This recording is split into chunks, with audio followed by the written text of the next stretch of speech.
Hi friends, welcome to Evangeline's kitchen. இன்றைக்கி நம்ம கிச்சனில் என்ன பார்க்க போகிறோம் அப்படின்னா, தோசைக்கு வந்து சூப்பரான ஒரு கத்திரிக்காய் சட்னி தான் செய்ய போகிறோம். வாங்க அந்த கத்திரிக்காய் சட்னி வந்து எப்படி செய்கிறதுன்னு பார்க்கலாம். ரொம்ப ஈஸியாகவே செஞ்சிடலாம்.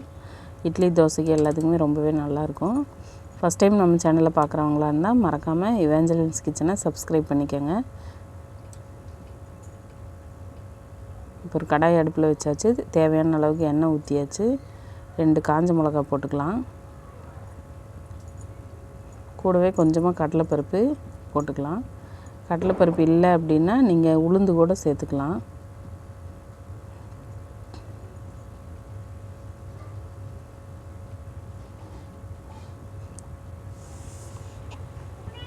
இந்த கடலைப்பருப்பு கூடவே கொஞ்சமாக மிளகு, சீரகம் இதெல்லாம் சேர்த்துக்கலாம். இப்போ வந்து ஒரு 5 பல் பூண்டு வந்து நான் சேர்த்துருக்குறேன். இப்போ சீரகம், மிளகு, கொஞ்சமாக முழு தனியாக இருந்தால் போட்டுக்கலாம். போட்டுட்டு நல்லா கலர் மாறி வர்ற வரைக்கும் நல்லா வதக்கி எடுத்துக்கலாம். கலர் வந்து நல்லா மாறிடுச்சு. இப்போ வந்து ஒரு மிக்ஸி ஜாருக்கு நம்ம மாற்றிக்கலாம். இப்போ அதே கடாயில் கொஞ்சம் எண்ணெய் இருக்குது. இதுலேயே நான் வந்து இப்போ கத்திரிக்காய் சேர்த்துக்க போகிறேன். கத்திரிக்காய் வந்து நான் ரொம்ப பொடியாக கட் பண்ணி வச்சுருக்கிறேன். அப்போ தான் வதக்கிறதுக்கு கொஞ்சம் ஈஸியாக இருக்கும்.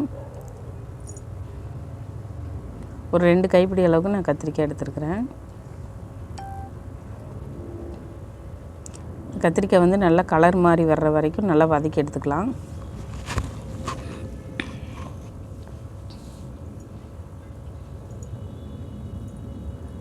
பாருங்கள், இந்தளவுக்கு வதக்கினா போதும். இந்த டைமில் நான் ஒரு பெரிய வெங்காயத்தை நீல வாக்கில் கட் பண்ணி வச்சுக்கிறேன். அந்த வெங்காயத்தை இது கூட சேர்த்துக்கலாம். சின்ன வெங்காயம் இருந்தால் கூட நீங்கள் சேர்த்துக்கோங்க, ரொம்பவே நல்லாயிருக்கும். வெங்காயம் நல்லா வதங்கி வரட்டும். கூடவே ஒரு கொத்து கருவேப்பிலையும் போட்டு கொஞ்சமாக புளி சேர்த்து நல்லா வதக்கிக்கலாம். பாருங்கள், இந்தளவுக்கு வதங்கினா போதும். இந்த டைமில் ஒரு 2 தக்காளி வந்து நான் கட் பண்ணி எடுத்து வச்சுக்கிறேன். இந்த தக்காளி இது கூட சேர்த்துக்கலாம். தக்காளி வதங்குறதுக்காக நான் வந்து கொஞ்சமாக உப்பு சேர்த்துக்கிறேன். உப்பு சேர்த்தோம்னா சீக்கிரமாக வதங்கிடும். அதுக்காக உப்பு சேர்த்து நல்லா வதக்கிக்கலாம். பாருங்கள், நல்லா வதங்கிடுச்சு. சூடு ஆறிடுச்சு. இப்போ வந்து மிக்ஸி ஜாரில் சேர்த்து இப்போ நம்ம நல்லா நைஸாக அரைச்சி எடுத்துகிட்டு வந்துடலாம். அரைச்சி எடுத்துகிட்டு வந்தாச்சு. சூப்பரான கத்திரிக்காய் சட்னி வந்து ரெடி ஆயிடுச்சு.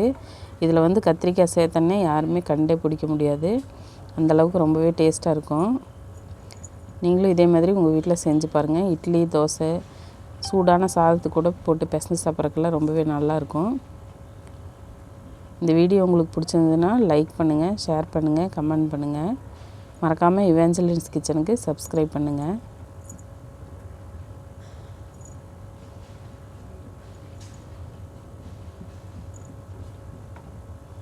தேங்க்யூ.